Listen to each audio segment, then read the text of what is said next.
This episode of the Justin Robert Young Podcast is brought to you by 287 of God's most beautiful children. Wink!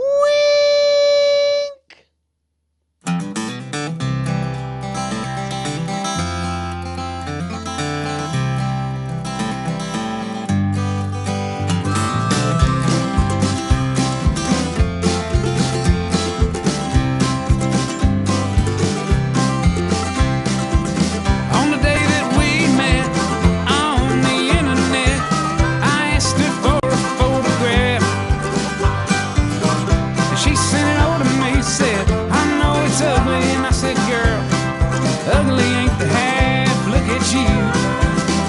Well, you got blue teeth and you only got two teeth, but I kinda like to see you smile. And it appears that over the years you've turned into a big old steaming pile. And she said, yeah, I know I ain't no supermodel. I said, you ain't a hand model, baby, but that's fine.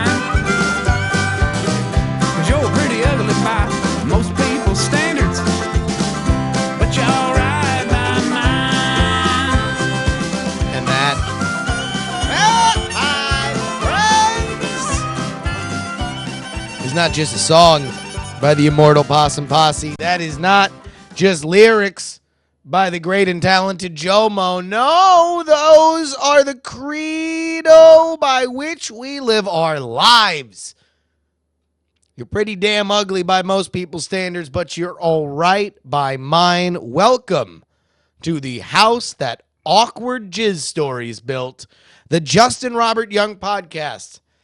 It is not a judgment-free zone. Judgment is handed out liberally. However, it is a place where all are welcome.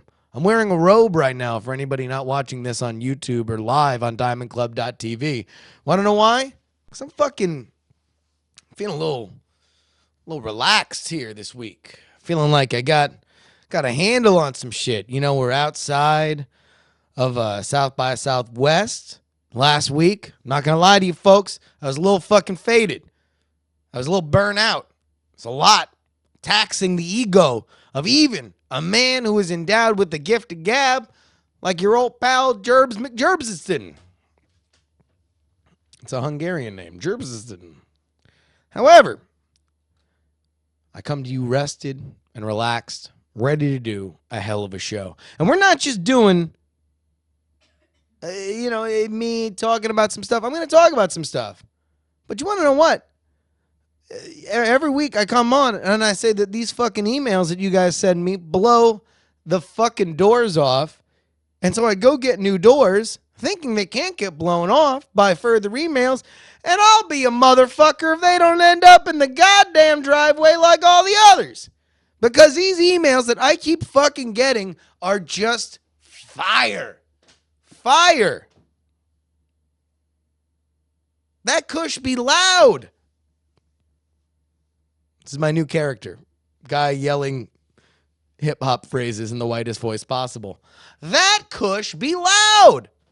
I'm also working on a limited Bray Wyatt impression that I will at some point do during the show in the run-up to Jury Mania. Maybe I'll cut a promo for Jury Mania. Man, all right, so we're thinking about doing a few things with the show. And by we, it is literally just me and my multiple personalities. I've not talked to anybody about this. See, I got this problem right now where I'm playing, by and large, music that's popular, like, which I'm not allowed to do and I shouldn't do, and it's not a good idea. And also it just kind of brings a different element. It was a different vibe to the show. When I started, I just kind of wanted to be like, whatever I'm into. But now the show's kind of finding a little personality for itself. And I feel like I know what that personality is. So what I want to do is make up some custom music that I can play during all the shows. So I think I'm going to go to one of our talented DJ friends because I got an idea for music because, I want to do it. I don't know. If you all have any ideas on what kind of music you would like to hear in the interstitials, then let me know. But I think I got a cool idea. Now, this is all to say that this show is going to be fun. I really enjoy it. And I feel like I need it. Because although I think I have more of a headspace with, this kind of stuff, I feel like I'm ready. I'm ready to take some shots. I'm ready to fucking, not shots like shots, but like, like basketball shots, shots on goal. I'm ready to just get into it. You want to know what? No fucking around. So this is my last week, hopefully, or one of the last few weeks where I'm just going to be playing popular music. All the music is going to come from Kendrick Lamar's new album, To Pimp a Butterfly. Somebody recommended it to me on Twitter. I loved his last album, Good Kid, Mad City. This is exceptional, and yeah, we'll be right back. To tease the show, welcome motherfuckers to the learning tree. Watch your heads, because I'm fucking dropping apples of knowledge on your dome. Maybe all of them aren't apples. Maybe some are acorns. You want to know what? Maybe a pine thistle. Maybe that's going to happen. But I'm going to tell you how to follow politics. I'm going to tell you how to sleep with your friends. I'm going to tell you how to be president. And if those aren't the only three things you need to do in this world, then fucking I don't know who the hell you are, because this will give you the head start you need. Kendrick Lamar, then I come back. I'm going to tell you how to follow politics in the modern era. This is the Justin Robert Young Show. Well, that shit was on fleek. See, again, I'm bringing these fucking impressions here to you guys, and I hope that you appreciate them, because that's a really good impression of white guys yelling other things. How to follow politics. I get this email from Shiftlock. I want to follow all the aspects of the 2016 presidential election, but I don't have a lot of free time. Please advise. Okay. To follow politics, you have to understand what you are following. In the Hearthstone sense, you got to follow the meta, right? It's not exactly what you're doing. You have to really follow what the campaigns are doing. It actually is a lot like professional wrestling. There is the on-stage product, and then there is the backstage machinations of how you get the on-stage product. So, in politics, what you want to understand is who's winning, who's losing, and why they're doing it. Here's the first lesson in following politics. Don't get into fucking rooting for people. Okay? So, understand what that means. You can care about politics. You can think one person is better than the other. But if you get too focused on wanting one person to win, then you're gonna have a bad time, because you're gonna get caught up in the on-stage product. Everything that a politician said is meant to get a certain group of people to hit their name in a booth on a predetermined day. All right? Let's understand that's what the functional element of politics really is, especially presidential politics. So what you need to do is not divest yourself a little bit from your own voting interest. Because let's be fucking honest here. Who really takes months to figure out who you're voting for? Right? Who is undecided until election day? This is like a thing that happens every 4 years where we're like, what the fuck, man? Who gives a shit? What kind of fucking attention whore are you that you can't decide over months of doing nothing but fucking hoovering up the media saturation that is an American presidential election, and you can't have a fucking opinion? Really? That's a thing?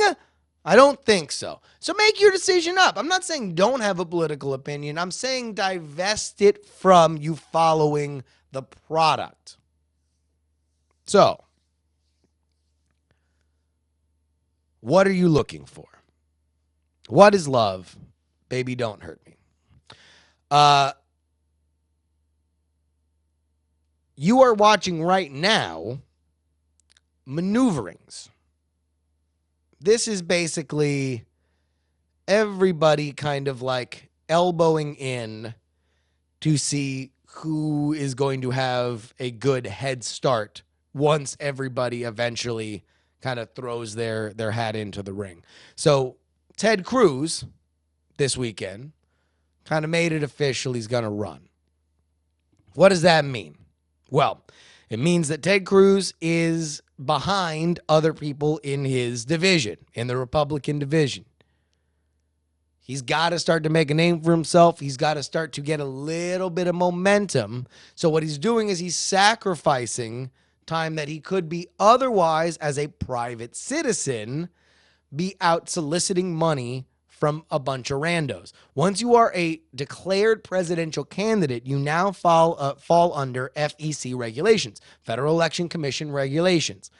That means you have to, if you are a sitting government officer like Ted Cruz is, you have to make sure that you are delineating your campaign activities from your senatorial activities. You can't mix certain things. You have to make sure that certain people are acting certain ways. It's just a lot to keep an eye on and hampers your ability. Like Ted Cruz right now, before he announces, can run up on all of his Texas homies and be like, yo, get your fucking check hand right and ready because old Teddy needs a new pair of shoes. Ba-bow. I wish he would say that. That would be great. I wish Ted Cruz would end every sentence with ba-bow. Ted Ba-bow Cruz. Teddy's in the house, he said, throwing both arms up in the air. So where does that mean that he is? It means he doesn't think he's in first place. Because if he thought he was in first place, there is no need to be the first person out there. That's what somebody who needs to angle their way up does. If you think you are in first place, you act like Hillary Clinton. What is Hillary Clinton doing? Hillary Clinton is putting her face out there to gain some, gain just a little bit of momentum, gain a little bit of headlines, gain a little bit of traction, remind the nation that she is definitely running for president. But she does not want to announce herself as a candidate until she absolutely has to. It benefits her nothing to tell everybody and the Federal Election Commission that she wants to do it. So that's the kind of stuff that you want to look for. You want to look for who's getting hired. You want to look for things like media buys. You want to look for stuff like how they're recrafting their message based on other things that are happening. Because the most fascinating people in elections are the people that are behind the scenes figuring out how to move the needle and how to move their little chess pieces down so you can have more delegates than everybody else and ultimately win the presidency. First goal, get out of your division. Second goal, elect the delegates. The electoral college is how you become the leader of the free world. So, how do you follow this kind of stuff? Because in general, all the publicity is going to be from people who are following the onstage product. This guy went out here, said some shit.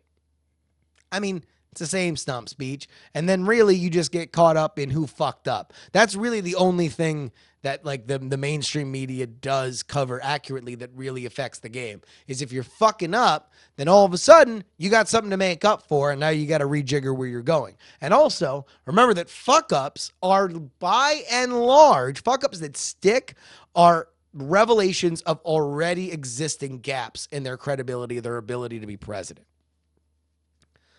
Now, what I'm going to say next, I've said before, and I know it's not particularly popular with a certain demographic that I do love, that listens to this show and listens to me. So I know I'm going to get flack for it. But you got to read the Drudge Report. There is no better place that follows this kind of stuff and has an angle on the behind the scenes element like Matt Drudge. Everybody else follows it. Everything else that you read, for which I read in the following order: New York Times, Washington Post, CNN, MSNBC, Fox News. Those are major media outlets. And then, of course, whatever else kind of just pops up in the process of, magazines and stuff like that. Oh, Politico. I guess I always just wind up reading places like Politico through those other sites, like just as they go on. Also, somebody turned me on to Monkey Cage, which is a Washington Post blog, which is a lot, way more on the kind of, on the other side of stuff. So find the sources that you like, that you trust. But in general, what you will find yourself gravitating toward are things that are focused more on the media buy, where are they crafting the message, did they debut a no stump speech, like that kind of stuff. But really, you're just looking at, a coaches poll. Man, that would be a great site. I would love a media members coaches poll, like just so you could see who's winning and who's losing based on everybody else. An anonymous poll that basically just said, all right, who do you think is right now winning? That would be great. I would love to do that. That is how you follow politics. So step number 1, divest your personal opinion on who you want to win and who you think you can win, who you think should be the best person to win the country. Because if you're looking at it through if you were looking at it through that lens, you will find bad data and you will pay attention to it more because you're invested in a certain result, not the game of chess. It'd be like if you were really into the right bishop playing chess. And you were just like, oh, fucking right bishop's the best. You'd fuck up playing the game because sometimes you got to just sacrifice that right bishop. Second, find sources that talk about the meta game and not the onstage product. And 3, read the Drudge Report and Politico, and you're probably going to be fine. I'm going to tell you how to sleep with your friends. A topic. We will find out. Coming up next. Yeah. I got the following email from my friend and yours, the War Cow. A few months back, I had a bad breakup. I had some meaningless sex a couple times since, but I really haven't been seeking a relationship. I've been working on making myself like the person in the mirror, more like trying... My own self-worth issues were a large part of my... Man, it really takes away from the deep voiced effect when I can't read the fucking... Take 2. I've been working on making myself like the person in the mirror more than trying to start a new relationship, knowing that my own self-worth issues were a large part of my previous relationship falling apart. Suddenly, however, I have reconnected with a friend whom I've lost contact a while back. Besides my own self-worth issues and my ex, I also differed on a few key details, and we're going to skip this part about his ex. The friend and I seem like we are in a much more similar in most of the aspects that my ex and I differed, to the point where I find myself thinking she's basically the exact opposite of my ex, which brings me to my conundrum. I'm feeling very attracted to this friend and want to keep bringing up the ideas of taking things further, but chicken out because my own fear of rejection and the possibility of it ruining the good thing we do have. I also can't help but think that maybe I'm trying to overcompensate to avoid the same situation I had with my ex. I also can't help but think that I'm overthinking things. I am reasonably sure that I am not rushing into things because it's been almost 6 months since the breakup with my ex. To compound this, she just got out of an abusive relationship less than a month ago, and I don't want to risk rushing her. The guy's a real fuckbag, and we've all talked about it on occasion. Am I overthinking this? Should I be playing it safe, or should I grow a pair and tell her how I feel? Would her finding out by listening to a podcast where this is read be a bad thing? I've introduced her to both NA and jury, and she enjoys both. Actually, I spent until 2 in the morning yelling at you and Brian's bad Hearthstone playing, but she has yet to become a regular listener. Sometimes a dude, always a lady. Or sometimes a dude, sometimes a lady, always a diamond. All right. So let's get into this. Friends. Sometimes you want to fuck them. How do you do it? Well, first things first, let's go ahead and take Warcow's example. What he has is a situation that he needs to untangle because there's a couple very important parts, and I'll go from the least important to the most important in terms of his question, which is, should I tell my friend I want to fuck him? And of course, by fuck, I mean have a loving relationship and, I don't know, build a log cabin where both of you live and your families live forever.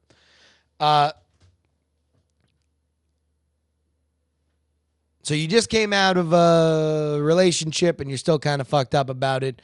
How fucked up? Well, you're so fucked up that you're writing a fucking podcast about dealing with the fallout for it. So that's a little fucked up.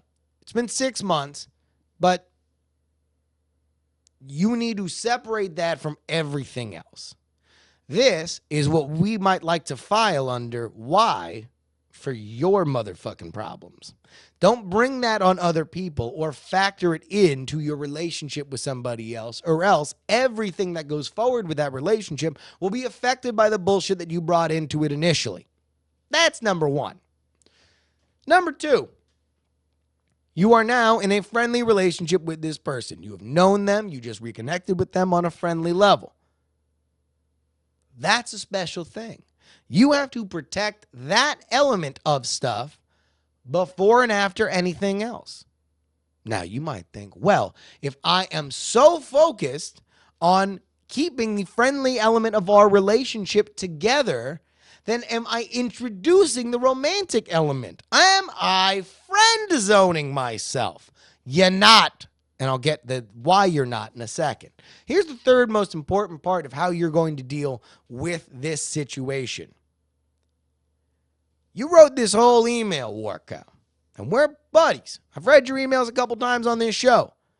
But you wrote this email, and you wrote everything in what I am going to assume is in the importance in your own head, which was, I was in a former relationship. I have this friend, and she just got out of an abusive relationship with a guy who's a real fuckbag. If you were writing to me or assessing this on the perspective of your friendship with this woman, then what you would have said first and foremost is my friend got out of a shitty relationship, because that's what friends are for. You need to figure out how you can be the best friend you can be to her. So that means no matter what, you are taking care of her situation as she rebounds out of a shitty relationship. As I'm sure you would have appreciated if you had reconnected with her as you were getting out of your shitty relationship. And fuck, if you're writing into me talking about your shitty old relationship, I guarantee you've talked to her. And if you've talked to her and you didn't say that she's bad at giving you advice and perspective, then I'm going to assume she was good at it. And if that's the case, then you need to give her that back in kind. CKiller37227 says something very profound. Never do friend shit with hopes of sex. Absolutely. Now, this is good advice. Not because it is very much just good friend shit to do. You don't go around, hey, buddy, you want a beer? I'm heading to the fridge. Okay. You don't walk back with that beer thinking, all right, I am 2% closer to putting my dick in that person. No, you're just doing shit that's friendly. If you thought about it the other way, that would be fucking weird. So, the other element of that is that it's not the way to fuck your friends. The way to fuck your friends is to be a good friend. Sometimes friends fuck, and sometimes it's not a bad thing. You want to know what is a bad thing? When you fucking start mixing shit up, or you are being a bad friend by letting your dick or vagina speak for you instead of your friendship. You need to have this friendship tight like a drum, right? Solid, for you to then introduce any kind of sexual element. Now, the other question here is whether or not you are looking for just some, what I might call the fucking duck. Just, sometimes the fuck pops up and then you duck it out. It's like peaking audio levels, except with penises and vaginas. Or maybe 2 penises or 2 vaginas. Hey, listen, man, I'm not here to live your life. If you are in for a friends with benefits situation, then it's very simple. You have to have a solid, friendly relationship. You introduce that in and you make everybody clear that this is what it is. If you are a good enough friend with them, then you will be able to have a more open and honest chain of conversation than you would otherwise. If you are looking to have it be something more, then you kind of have to resubmit your fucking paperwork. Now, being a good and trusted friend is a great thing to have on that paperwork. But what a lot of people get fucked up with is they think they're being a good friend, but I don't think they are. War cow, I'm going to go ahead and drop some truth bombs on you. I don't think you were being the best friend to this person that you possibly could be. Now, I don't think it's anything really malicious. But you need to be thinking about where they're coming from. And from this, from taking care of your friend, all things are more possible. You are more likely to have a great friendship with them. You are more likely to have sex with that person on a casual level where everybody's cool with it. And you are more likely to turn into a romantic item. But it all starts with one thing: being the best friend you can be, no matter what. Friendship is magic, even when it comes to getting your dick sucked. I'm going to tell you how to be president. I'm sick of you thinking that you can't, okay? I'm going to tell you how to do it. In fact, I'm going to tell one person very specifically how to do it. Coming up next. I said to Ashley when I was reading this email, I think this email is too fucking smart for the show. And we don't do a dumb show here, folks. We do ourselves one that needs a few synapses firing. This is a really fucking smart email. NoFrack writes, Jerry, you asked on the podcast who the next president will be. I think the smart money is on someone I haven't heard you mention. Mike Pence. Pros: he's done everything. Talk radio, run a think tank, been a congressman, been a governor. He's from the Rust Belt, but a state that makes the Rust Belt seem not depressing. He was a conservative congressman, but has governed as a reasonable moderate. He's to the right of Christie and Bush, but doesn't come off as a nut. He's disciplined. His style is straightforward confidence, was a contrast to Obama, Clinton, Christie, and Romney. He has connections with the Koch network for money. And I love the fact that it's the Koch network. He's got that Koch money. Yeah. That's what fucking, I'll tell you what. There are not a lot of things where you can say that GOP presidential hopefuls and rappers are similar, but it's pretty much two things. They're usually pro-gun rights, and they're bragging about that Koch money. And he doesn't have a stupid-looking face. Cons: his base is annoyed with him for passing the Medicaid expansion. He's a dull white dude, and he's getting off to a slow start. The dullness is a non-trivial factor, but you're telling me that a guy whose message is, quote, look at all these clowns you don't like, how about voting for someone who isn't an embarrassment, can't get elected? I think if he doesn't pull a Perry, he snowballs and becomes inevitable. Just throwing that into the ring. That is from NoFrack. Now, I don't know shit about Mike Pence, but I believe in this email. I believe this email is smart. I believe he's got a good handle on it. So you want to know what? We're going to go on over. We're going to fucking give a little uncredited, campaign tutelage to Mike Pence. Let's see what we can do here for you, Mike. All right, Mike is an American politician and member of the Republican Party who served as the 50th governor of Indiana since 2013. What's Indiana's state thing? What are they, the state? The state of, more like in Diana. Is that their state motto? I would like that. Man, are there people named Diana in school that got that? If you were named Diana in school or you ever said, I just thought of that right now, and I think it's very funny. Has anybody ever said, oh, more like in Diana? Diana's a hoe. The Hoosiers. Oh, the Hoosier state. Yeah, whatever. Okay, well, that's fucking stupid. Pence was born in Columbus, Indiana, one of 6 children of Nancy Jane and Edward J. Pence, who ran a string of gas stations. All right. So that's all right. I mean, what can we work with on that? You're like, oh, I got that gas. I'm Mike Pence. I don't know if that's good.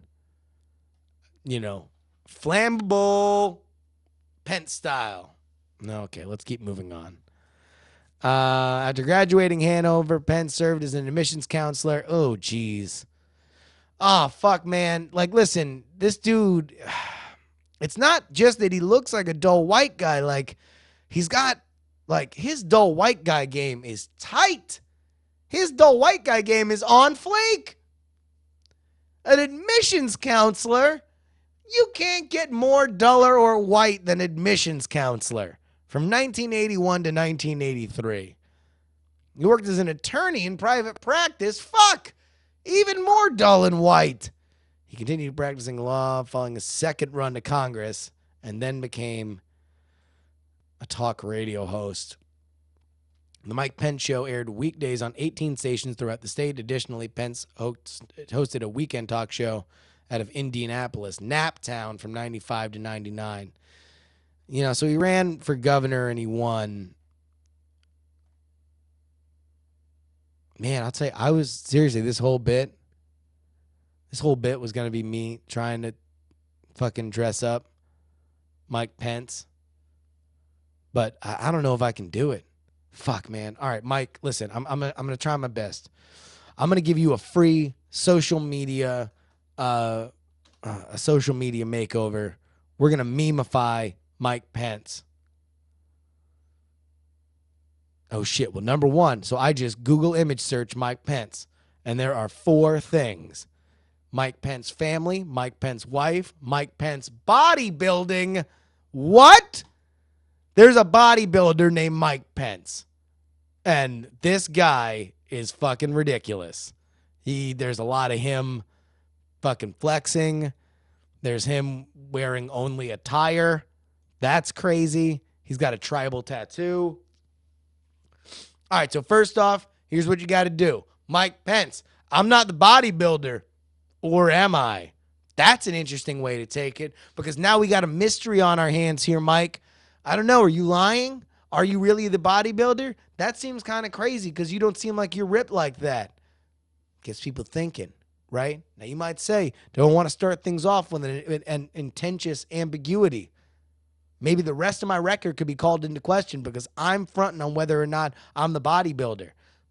Yeah, all right, liability. You got me there. But here's what you do say. Someone's like, you're not the bodybuilder. And then you go, you ever seen this in the same place at the same time? And then you put down your glasses because you have them on the top of your head. By the way, you're going to have to wear glasses at all times just so you can fucking burn these fucking assholes whenever they throw that shade in your face. You just go, oh, shit. Boom, deal with it right in their face. All these pictures make you look like you're drunk. Like, literally half these pictures I'm seeing, you look like you're fucking wasted. So here's what you do. Just get wasted all the time. You're now the Dean Martin of presidential aspirants. Okay, Mike? Mike, I'm talking to you, okay? Please tell me he didn't have like an alcoholism thing. Anyway, fuck it. So, also, here's a little fun Photoshop thing. I want everybody to Photoshop just things of beer in Mike Pence's hand. Because I think it's really funny. He's got a couple of these that would look really, really good because he's got his hands out like a politician always has their hands out when they're talking. It'd be funny if you just put bottles of beer in them. Like 40, Steel Reserve, shit like that. All right, so here we go. Mike Pence. Maybe I'm the bodybuilder. Am I drunk? I don't know. What are you, the cops? There we go. I think that's it. Mike Pence. What are you, the cops? Gets you in with the young demographic. Huh? Little anti-authoritarian. Maybe shake things up a little bit. I'm the governor of Ohio. What are you, the cops? Boom. Mike Pence. What are you, the cops? I think we got ourselves something going on here, Mike. I'm feeling your vibe right now. You fucking possibly doing leg squats right now because you're a bodybuilder. Fucking meanwhile, you're drinking fucking an Edward 40 hand session. Somebody rolls up on you. You fucking say, I ain't got to tell you what the fuck I'm doing. The Pence does what he wants. Huh? Man, you might as well call me an English penny because I am money Pence in the house. What you gonna do? Your emails and yet more neon sign stories after one final Kendrick Lamar song. If you would like to write this show, you please do it by emailing justinrobertyoung@gmail.com. That is justinrobertyoung@gmail.com. Put jury in the subject line, Jury. First one comes in from Flying Pop-Tart Cat. I can't remember if Flying Pop-Tart Cat has written in before, but I'm really pumped to see the Flying Pop-Tart Cat write in. The cat writes, 1059. The cat. At the time I was 13 years old, I was living at a boarding school in Colorado. My mom had an art teaching job, and we lived in a house across the road on campus. There was about 15 houses in total for the staff, and naturally, the kids all got in a group and became good friends. At the northern end of the campus, there were greenhouses that the school owned and rented to biologists. In front of the greenhouses, there was an old trailer that was used as an office when the school used to use it as a place of business while they were still operating it. Us kids used to break into this trailer and we used it as our hangout. On the desk, there was a stamp that said COD, which I later found out meant cash on delivery. We liked the sound of it and formed a secret society, which we called COD, like the fish. One day, all the kids were gone except for me and another kid. Let's call him Andy. We were just rustling through some old documents in the filing cabinets and we started talking. Andy began to say, I wonder how gay people have sex. He looked at me. I was like, I don't know, just like humping and stuff. Finishing my sentence. Yeah. I walked over to the window to check out if anyone was coming because we would get into a lot of trouble if we were caught in the trailer. As I was looking out the small window on the door, Andy said in a loud tone, look over here. And what did I see? The biggest dick I have ever seen right in front of me. I didn't know I was gay at the time, and I nervously said, I better go, and bolted. Sincerely, Flying Pop-Tart Cat. Wah-wah. The dick that got away. Brian writes, hey, Jury, I have a story for you since catching up with your Single Mic podcast and hearing the Neon Signs episode 1. I was in 6th grade and had a girl that liked to practice kissing and making out with me for the past year. So whenever we were alone and hanging out, on a weekend, she was able to stay the night and nothing really happened. But when the morning came, my parents were gone at work and she came into my room, shut the door, and locked it. She proceeded to climb into my bed, wake me up to kisses, and said good morning in a flirting fashion. Of course, I kiss her back and say good morning, kissing her more and turning it into a makeout session, getting heavier by the minute. Pretty soon, most of my pajamas are off. Her pajama top is off, leaving only her panties. She proceeded to reach into my underwear and grips me while I'm fully aroused and starts stroking me. I think we're rapidly getting out of Neon Signs territory, BT Dubs. That was an editor's note. I let that happen for a moment while running my hands along her body, teasing her and making her feel good while still making out. But once I try to put my hand down her panties, she stops my hand and keeps making out. I try a couple more times and I got the same thing every time. After I stopped trying, our makeout session continued like normal, except we were almost naked and fucking. And by the way, that's the end of the paragraph. I don't quite know if this man understands what the point of the Neon Signs story is. This just sounds like a time you hooked up with somebody. And yet, he continues. Last time I saw her, last year in August, she got me alone and starts kissing me some, which lasts a couple minutes. Then we start talking about when we're younger and such, but nothing more came out of that. Okay, again, this sounds like somebody that you are likely to have sex with. There's one more sentence here, folks, that I'm going to read it with. I'm going to read it to you right now. The big kicker is that she's a distant cousin. And that's the end of the fucking email. I didn't cut anything out. I didn't edit anything. This is literally what I got. I fucking was about to, this girl was jerking me off. I was making out with her. I tried to finger bang her. I couldn't finger bang her. We talked about it in a fun, flirty way. And then, but also the whole time she was a cousin. What the fuck is happening, Brian? Seriously. We need to have a conversation about, A, whether or not you realize that a Neon Sign story is somebody giving you a gigantic signal and you not realizing about the signal. Seems like you were getting plenty of signals. In fact, your problem is that you are you are selectively ignoring signals, right? Generally, the neon sign thing is like, whoop, totally missed it. You understand everything that's going on and are selectively kind of toning down the distant cousin. Like, you are turning that down. I am, Brian, listen, man, I love you here, right? But that's fucking weird, and we all know it. Andrew writes, Justin, I'm sure you're tired of reading missed signal stories, but I need to tell you mine. Also, I want to tell you that I love your podcast. Well, stop sucking up. So back in 2009, when I was just 22 years old, I had and still do have a really good friend whom I have a small crush on. Problem was that I had a girlfriend, and I never acted on the urges I sometimes felt toward her. I lived with my brother and one other roommate back then, and she would often come around just to hang out. Well, that led to her asking about my brother in a romantic sense, with me being the big bro and her just being a friend. I set them up, which ultimately destroyed me. Shortly after they started hooking up, my girlfriend of 3 years broke up with me over some bullshit that had nothing to do with me in the first place. My brother and my lady friend were never really a couple. Call it fuck buddies. So after the girlfriend dumped me, she took me out to drink away my problems because we were really close friends, and that's what friends do. However, when we got back to my place, she decided she was going to stay over and that she needed a shower. I was a little drunk, so I told her that was fine, and I would just get ready to go to bed. She got out of the shower. She came into my room, stood right in front of me while I was sitting on the bed, nothing but a towel. She tells me, your brother is working out of town tonight, and I can't drive home. Can I sleep here? I said, yeah. And like a giant idiot, I told her that I would crash in his room. She could have mine because my bed was better. She seemed to go along with it, hugged me a little too tight for a little too long, whispered goodnight in my ear, and we never spoke of that night again. Her and I remained close friends. Sometimes we went out and did things that friends would do, except for hand-holding and 4 a.m. phone calls. This is how it was until a year and a half later when she met the man that she would eventually marry. I was as fake happy for her as I can be. Friends of ours have told me how much he reminds them of me, and I've always resented him for some reason. It's just like I couldn't pull the trigger with her because I didn't want to ruin our friendship. Now I'm engaged, and I'll be married later this year. She's been happily married for a couple of years. I just wonder if this is something I'll always regret. One big fucking idiot, Andy. Andy!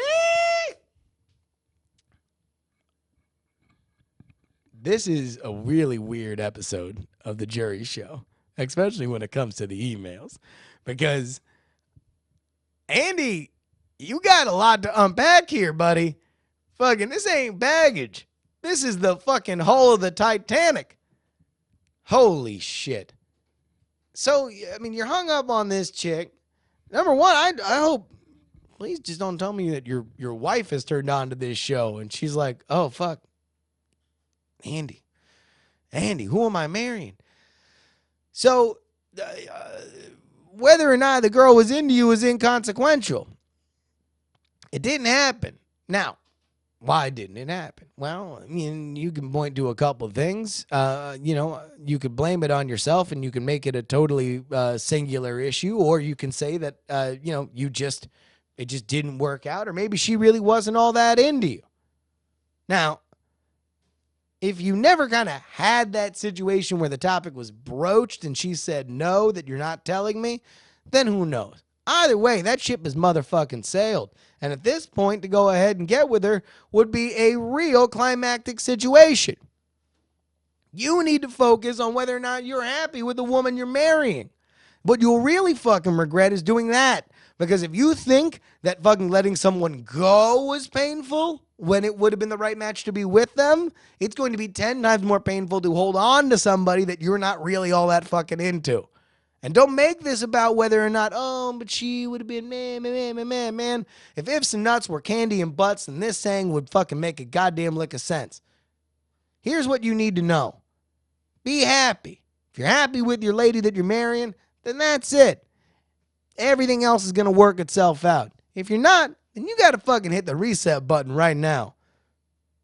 You shouldn't be writing. I mean, like, I'll tell you what, if I was writing in, dear Justin Robert Young, my name is Justin Robert Young. I got some fucking, like, some chick that I'm still pining for while my fucking fiance is sitting right next to me playing Hearthstone and can hear me because this is an open studio and she can listen to everything.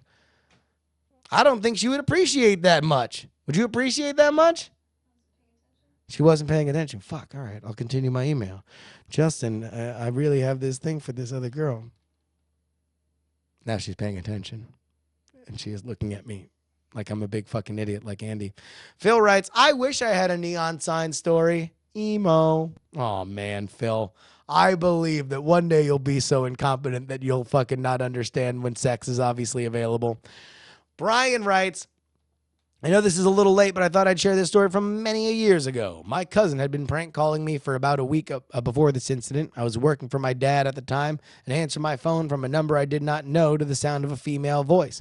I assumed that my cousin had put someone up to it and did not wish to look like a fool. I don't quite recall what was said, but I was rude and I quickly hung up.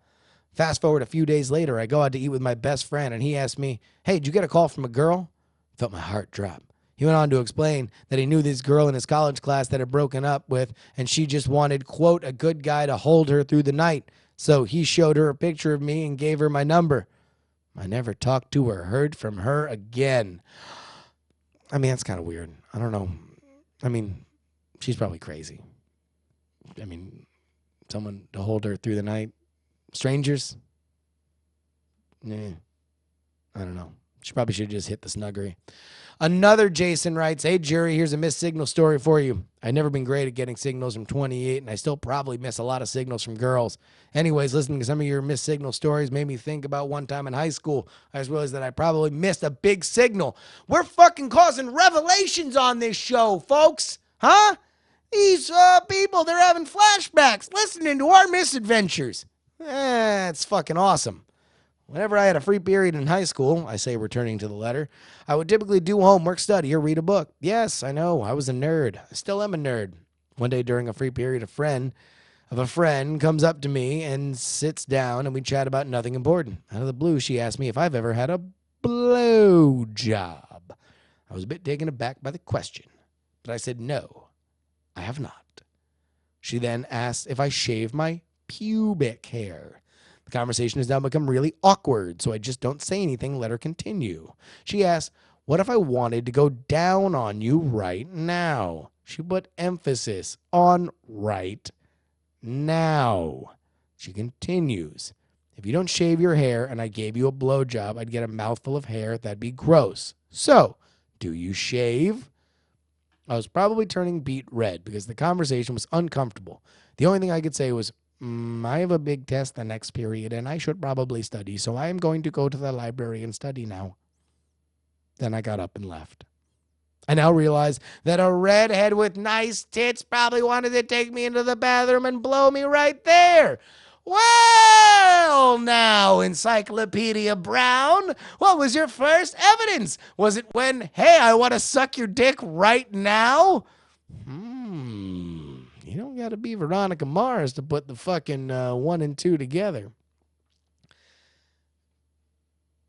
Switching off neon sign stories, we go to Jason. The no hog line isn't a reference to Ice Cube being Muslim. This is our line-by-line breakdown of Today Was a Good Day. Jason continues, there are many African Americans who avoid pork with no religious affiliation. For Ice Cube, it's probably related to the way that the Nation of Islam, which is a separate organization from the Church of Islam, ideals interlace themselves around hip-hop culture since both have roots in New York. As a side note, in my neon sign stories, the girl M who dropped the N-bomb was black, as you assumed. Deep cut for those who've been listening for the last few weeks. Thank you for an awesome show. Well, thank you very much, Jason. And thank you to everybody who wrote me that if you backdoor Little Joe, it is a craps term. So it's a dice term that he rolled a certain number backwards. To backdoor is to throw the dice backwards. And Little Joe is, I think, I don't know, one of those numbers. You can go ahead and find this podcast on Stitcher, iTunes, or some other shit. You can email me, justinrobertyoung@gmail.com. That, again, is justinrobertyoung@gmail.com. Just go ahead and make sure that you put JURY in the subject line. Twitter and Instagram are Justin R. Young as well as Snapchat.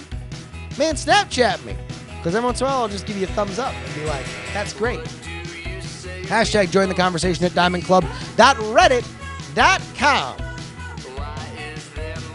But ladies and gentlemen, if you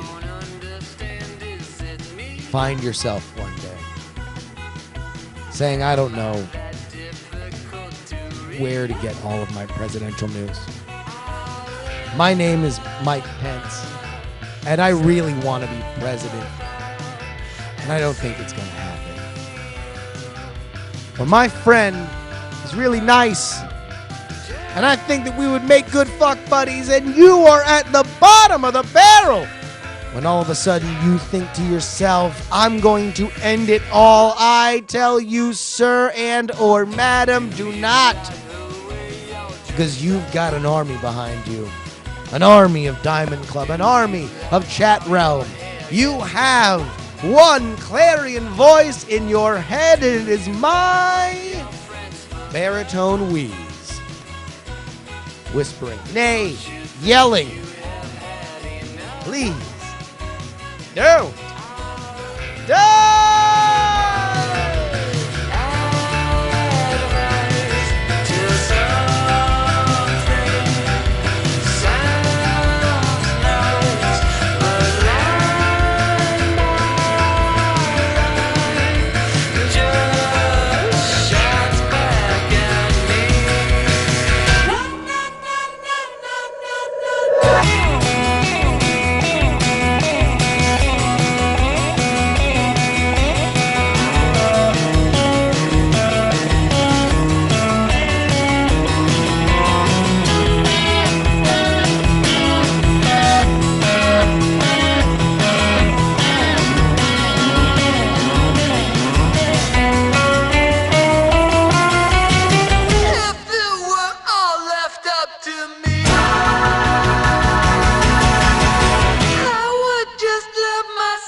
Now I know there's a lot of people out there, man, you're trying to think to yourself, where am I gonna watch WrestleMania next week, man? You might think that you can just go on the WWE network for $9.99, man, and you can watch live from Santa Clara, California, a suburb of San Francisco Bay Area, man. But I submit to you that there is only one place that if you are listening to this show, that you should be listening and watching WrestleMania. Brothers and sisters, you need to come to DiamondClub.tv because Jerrymania is upon us. We have all the people that you're going to watch WrestleMania with, man. We got Justin Robert Young. We have Petey Rave, Rick Foster, and the Midzula, Mike Ruler, the old schooler. We might even have a cameo by Willie Dills, man. And if you are in the San Francisco Bay Area and you believe that you want to come to some of the indie events, well, man, all you gotta do is hit me up on Twitter at Justin R. Young. That is Jerrymania, all during WrestleMania complimentary live stream.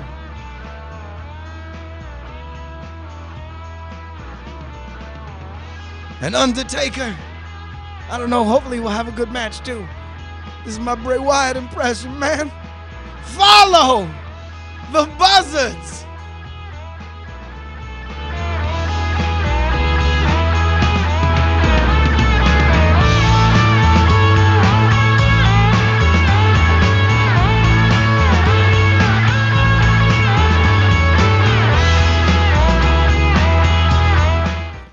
Diamond Club hopes you have enjoyed this program. Diamond Club hopes you have enjoyed this program.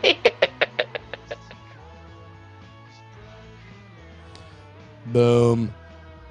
Yeah, sorry. That was way too loud. I fucking tried to tech it out at the last second. There we go.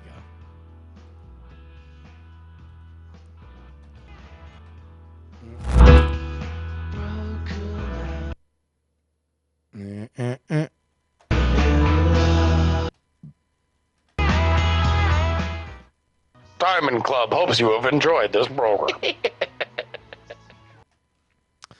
There we go, man.